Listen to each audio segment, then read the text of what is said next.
Aurélien Agbenonsi, bonjour. Bonjour.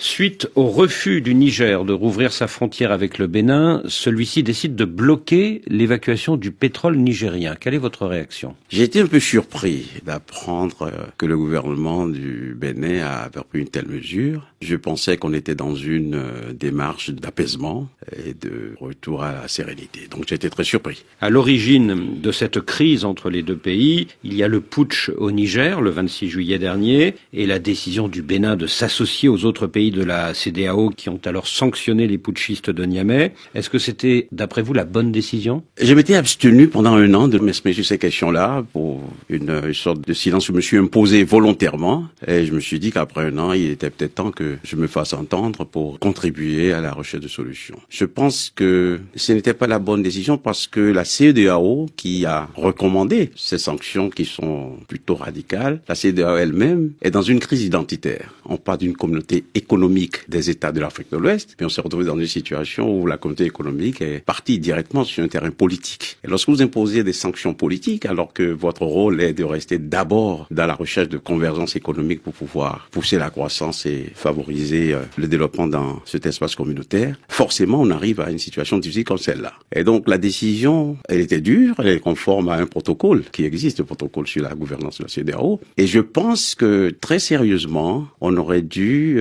trouver une manière un peu plus simple de régler le problème, à savoir forcer sur le dialogue, trouver des compromis, établir des échéances de retrait des forces qui étaient responsables de ces changements, de ces ruptures dans l'ordre constitutionnel. C'est des choses qui ont déjà fonctionné dans le passé. Mais je crois qu'on est allé un peu trop fort et quand on va trop fort, parfois, ça ne marche pas. À la fin de l'année dernière, le Bénin a assoupli sa position à l'égard du Niger. Le président Talon a annoncé sa volonté de normaliser les relations et de rouvrir la frontière Bénin-Niger. Mais le Niger a refusé la main tendue. Qu'est-ce que vous en pensez? En fait, ce qui s'est passé, c'est que le dialogue a été vicié. Il y a eu des suspicions de part et d'autre. Il y a eu des accusations de part et d'autre qui, forcément, ont fait disparaître la confiance entre les parties. Et je pense que si il n'y avait pas des interférences supposées au réel d'autres centres de pouvoir dans le dialogue entre ces deux pays, on ne serait pas arrivé à cette situation. Ensuite, je crois que le Bénin peut-être a sous-estimé l'importance du Niger dans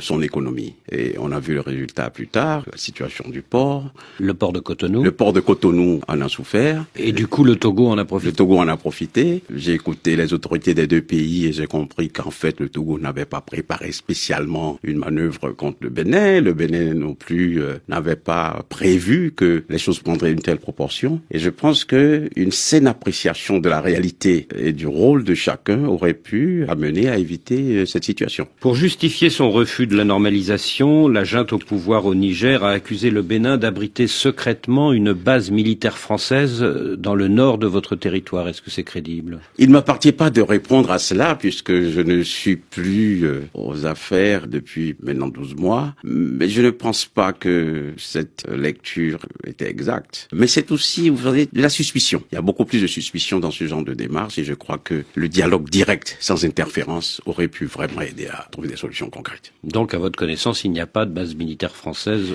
au nord du Bénin? Je n'en ai aucune preuve. Et c'est en effet catégoriquement démenti par les autorités béninoises. Je n'ai pas de raison de ne pas les croire. Ces derniers jours, le ton est monté entre Niamey et Cotonou. C'était à l'occasion de la future inauguration de la plateforme pétrolière sur la côte béninoise. Le Niger a alors décidé d'envoyer une délégation au Bénin sans prévenir les autorités béninoises, en demandant simplement aux Chinois de la compagnie pétrolière CNPC de faire passer le message au Bénin. C'est un peu vexant, non? Je n'ai pas les détails de ce qui s'est passé. Ce que je sais, c'est qu'il faut trouver des mesures d'apaisement. Je crois que le projet de pipeline est un projet utile pour les deux pays. C'est un projet important. C'est un beau projet. Je me souviens moi-même avoir été visiter les installations avec l'ancien président Bazoum lorsqu'il visitait le Bénin. Disons que le projet de pipeline mérite mieux que ce qui se passe. Alors pour le pouvoir militaire nigérien, cette manne pétrolière est très attendue. Elle est même vitale.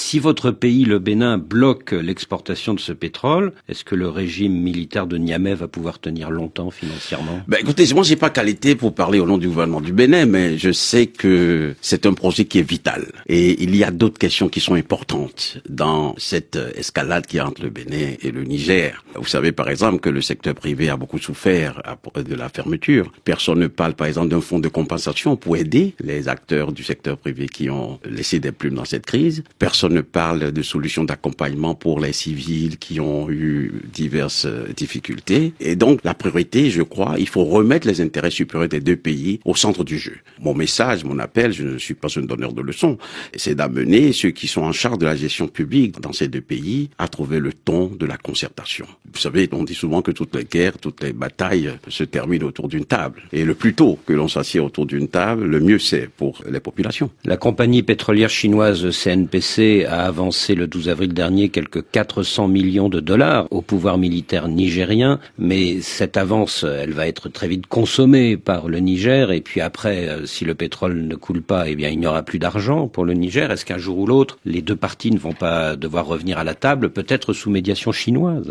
Je ne sais pas quelle sera la médiation, mais je crois qu'il faut désigner tout de suite des intermédiaires pour leur permettre de se parler. Et le plus important pour moi, c'est que cette escalade s'arrête et qu'une solution soit trouvée assez rapidement. Malgré la fermeture de la frontière, il y a toujours des céréales et du maïs qui viennent du Bénin c'est ce qu'on dit, oui, et qui rentrent au Niger, mais cette fois-ci, le président Talon a l'air décidé à bloquer ce secteur informel qui continue de faire passer les céréales parce qu'il veut faire savoir au Niger qu'il n'est pas content. Est-ce que de fait, ça ne risque pas de compliquer encore plus les relations entre vos deux pays? Je n'ai pas eu connaissance de cette décision qui aurait été prise par le gouvernement du Bénin, mais je pense que le message le plus important aujourd'hui, c'est de mettre la balle à terre et de mettre les intérêts bien compris des deux pays et surtout des populations au centre du jeu. Ce qu'a dit Patrice Talon ce mercredi devant la presse, c'est « Je regrette ces relations difficiles avec le Niger, mais j'espère qu'elles vont s'améliorer ». Il faut qu'elles s'améliorent dans l'intérêt des deux pays. Personne ne sera gagnant dans cette guerre. Personne.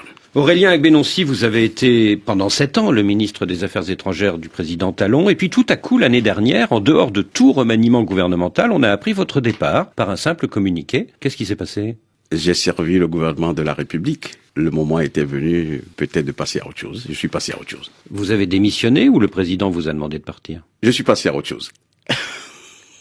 Et derrière ce rire, il y a que vous auriez bien aimé rester à votre poste? Je suis passé à autre chose. Donc vous êtes aujourd'hui... Il faut avoir le sens des pages qui se tournent. Et les pages ont été tournées. Voilà. Et le différent, puisque évidemment, si vous êtes parti, c'est qu'il y avait un différent entre le président et vous. Ce différent, il était sur la politique intérieure ou extérieure du Bénin? Je crois qu'il faut tourner les pages sont tournées et moi je suis passé à autre chose. Est-ce que vous vous êtes revus depuis 1 an? Ce n'est pas un sujet.